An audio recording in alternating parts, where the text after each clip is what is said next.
All right. This is for the full moon in Libra, March 20th, 2019. Bear with me, there's many layers here. And it is a Mercury in Pisces at the moment. So, um, yeah, bear with me. So, first off, this Libra new moon, full moon, is a full moon that is a completion of the Pisces new moon. And on March 20th, the day the sun crosses over into Aries, it is exactly, this full moon is exactly 0 degrees Libra, the null position. I think that's pretty interesting. And we'll get further into the Libra full moon, but what does that mean in relation to a Pisces new moon and the sun crossing over into Aries into his place of exaltation? There's some really good things going on and some basic element stuff that we'll get into, but there's some tensions. And erasing stuff out. There's some tensions as well. So what does this mean with the Libra new moon? Well, I had here internal dialogue and how it manifests through relationships. And what I mean by that is, when we were talking about Pisces, we're talking about subconscious kind of stuff. Like, this could be, and then the spectrum of that, what subconscious is or what's in one subconscious, what I'm talking about can be anything. But, it's things that, one of the things is the things we tell ourselves. When you're dealing with the North Node in Cancer and you've got Neptune in Pisces, there's always a deep-rooted stuff you can't see, self-esteem issues and stuff like that. Stuff, and it's not always bad stuff. It could be, narcissism. It could be, that's not bad, but good stuff as well. It's the positive stuff that you tell yourself that you've ingrained since you were a child, then maybe you don't even know you do it, But those things we think and those parts of our subconscious manifest through our behavior, and it attracts other like-minded people. So, for example, if you're constantly, talking about victimization and, how bad stuff is, you're just going to get more of how bad it is. And, with the sun moving into exaltation, the sun represents the ego, and that's why it's exalted in Aries, is because Aries rules self. It is me, Libra is us. I had some notes here for personal self-image as well. The sun's ruled by Leo, and it can be, it rules having pride in oneself, and so the negative thing about that is with this full moon in Libra, it's asking us, how are we, are we aware that we are attracting what we want in our lives? And to really look at yourselves and the relationships that you're in right now, and are, if you want them, are, in your life, are you being cooperative? Are you being, are you sharing, interest and balancing each other's needs? Or is it, self-centered, more time to break away from that and, pursue more, go your own way? Um, and I think with this Mercury being in Neptune, we're getting these huge revelations and huge shifts in our lives right now. And we're becoming aware, maybe not, but I mean, I feel like I've become more aware of odd behavior in my life here recently, and patterns that I need to change. That it's not the outside world, it's me. I'm making this stuff happen because of what I say, what I'm doing. Um, but this has been pretty awesome. So on another layer, uh, we've had a lot of crazy media stuff, and we ain't even got into any of the aspects or any of the tensions that I was talking about. But with this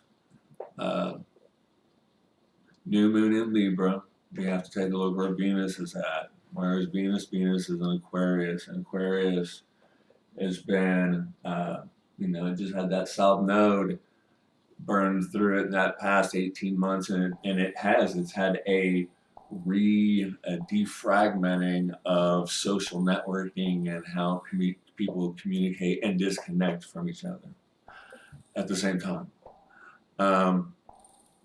So the media right now is just been off the hook, and one of the first tensions I want to talk about is this square between Sagittarius and Neptune. And it's so sloppy. Hit it on. With that.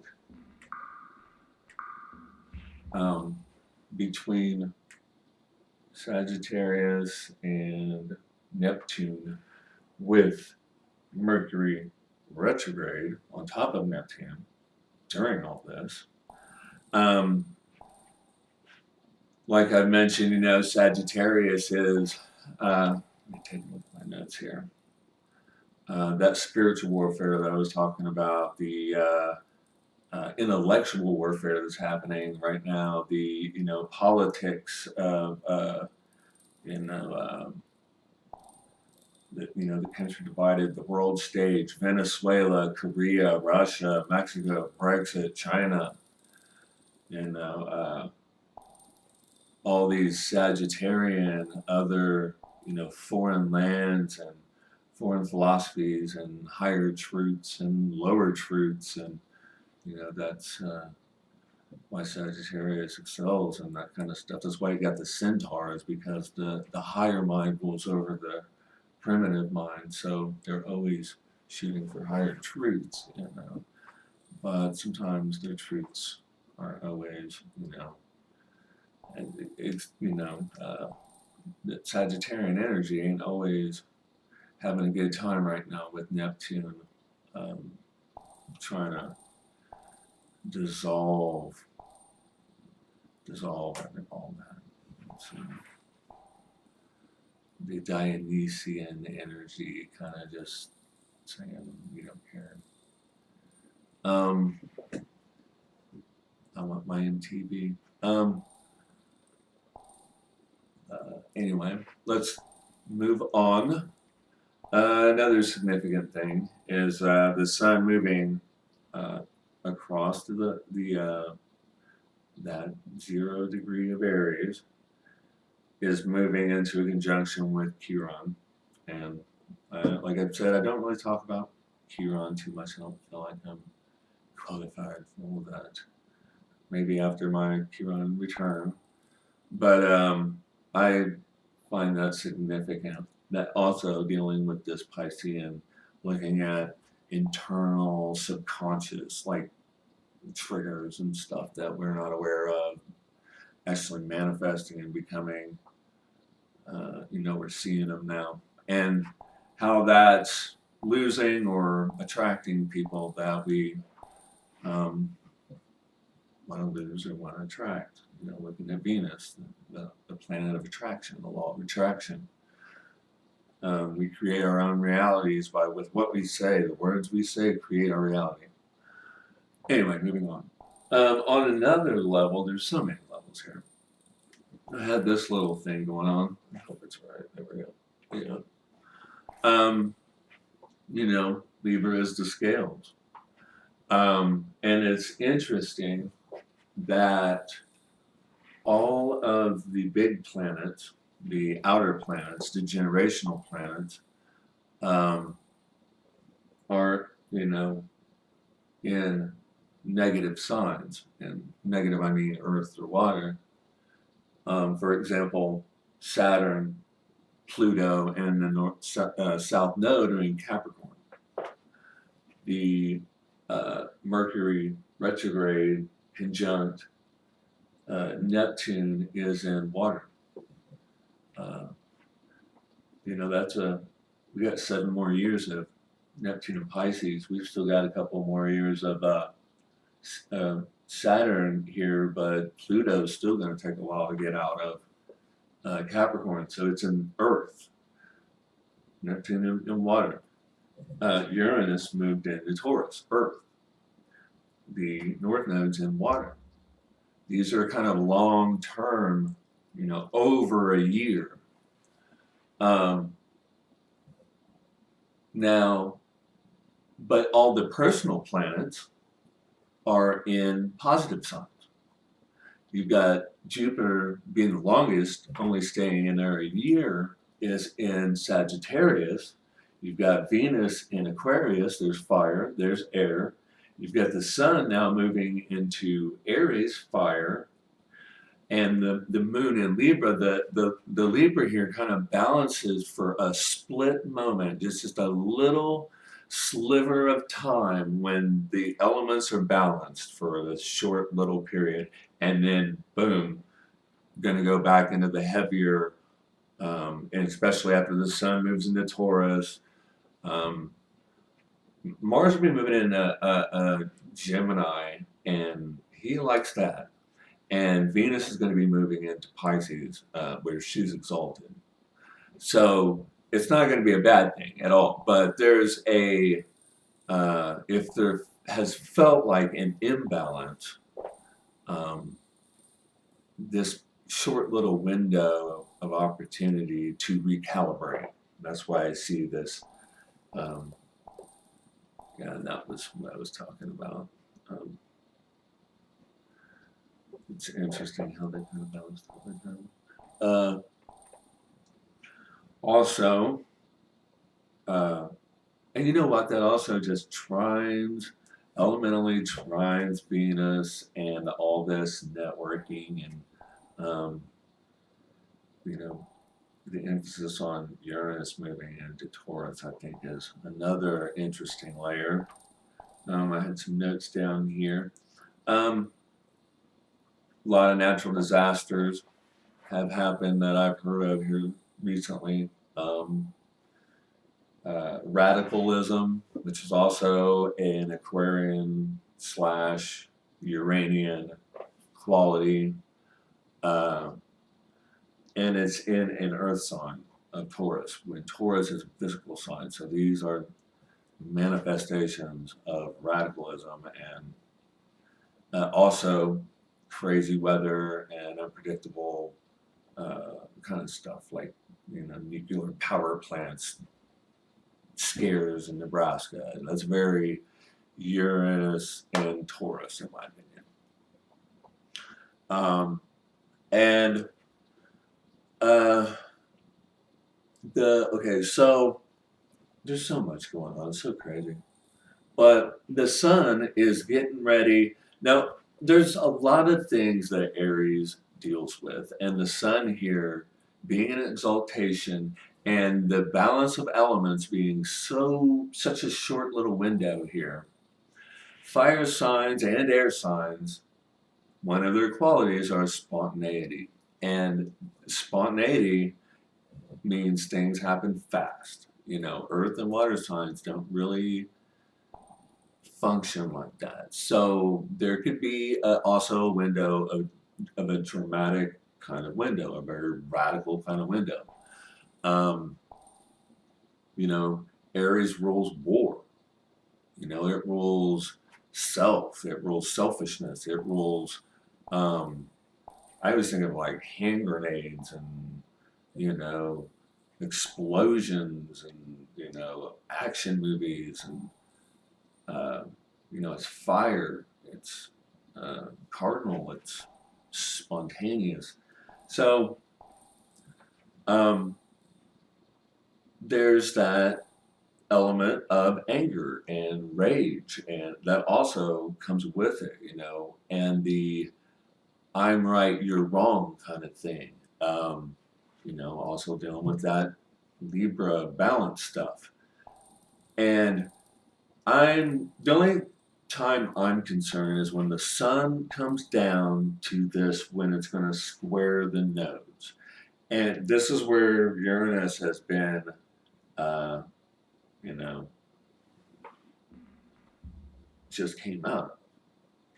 And, been squaring those nodes, causing these crazy, you know, radical changes to happen in Revelations and all that stuff. So when the sun hits this, in my opinion, I think that this is an opportunity to be a trigger of some sort.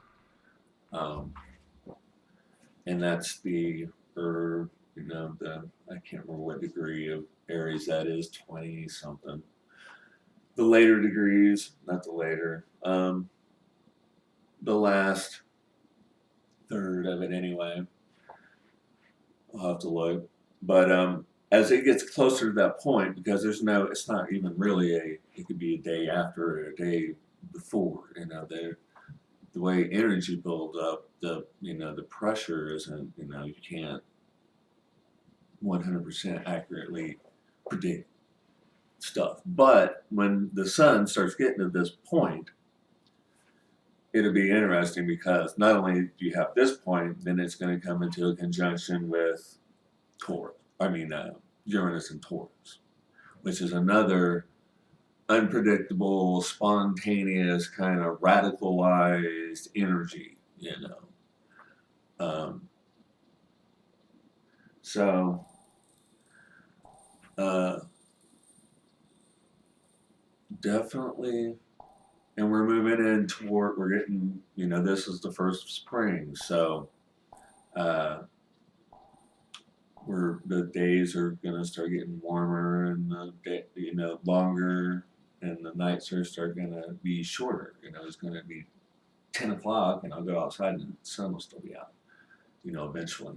And then when we're gonna be moving into, as the sun moves into the next hinge of summer, we're gonna have eclipse season again, lighten back up, and hopefully, yeah, we'll get some more action on this side of the chart because, and this will probably be more personalized kind of stuff. If you've not noticed that this side of the chart, where Libra is at, there's no planets, like this, like illumination here.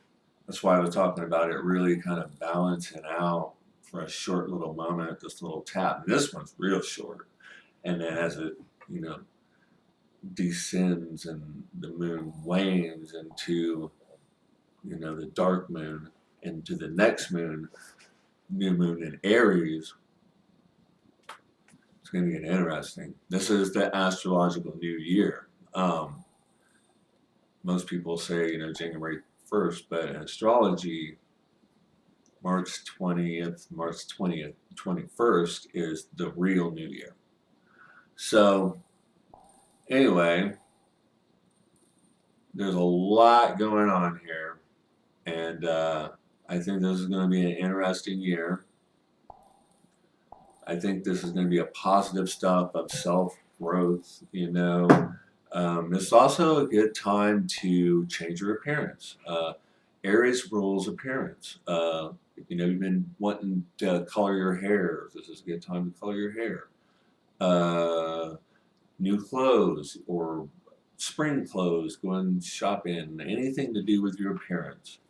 Facials, getting ready for the warm weather, haircuts. That's another, anytime the sun, especially this new moon coming up, change the way you look.